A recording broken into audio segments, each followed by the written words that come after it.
आषाढी एकादशी आहे आणि तुम्हाला आषाढी एकादशीच्या सर्वांना खूप साऱ्या अशा शुभेच्छा. आणि आज आषाढी एकादशी म्हणजे सगळ्यांच्या घरात सगळ्यांचाच फराळ शक्यतो करून असतो. तर आज फराळात आमच्यात पण असंच आहे, सगळ्यांचा फराळ उपवास आहे. तर फराळाला बघा शेंगदाण्याची आमटी, वेपर्स आणि भगर केली मी. तर असा आहे आमचा फराळ. तर आम्ही करून घेतो फराळ, तुम्ही पण या सगळे फराळ करायला. तर गहू आता निवडायचे.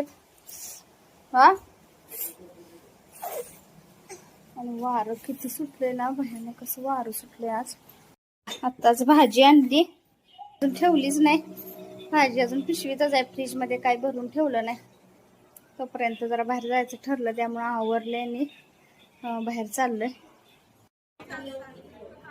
आषाढी एकादशीचा उपवास आणि ना बरेच दिवस झालं आमचं प्लॅनिंग चाललं होतं की बाहेर जाऊन मावा मस्तानी वगैरे काहीतरी असं खायचं. आणि उपवासाच्या निमित्तानं त्या दिवशी आमचा योग आला आणि आम्ही सगळी शेजारच्या मैत्रिणी ताई आम्ही सगळ्या मिळून ना खाण्यासाठी बाहेर गेलो होतो. आणि सगळ्या मुली पण आल्या होत्या. आम्ही चालत गेलो होतो, खूप असं एन्जॉय केलं आणि खाल्लं पिल्लं मस्तपैकी आणि गप्पा पण मारले आणि मग आम्ही चालतच घरी आलो.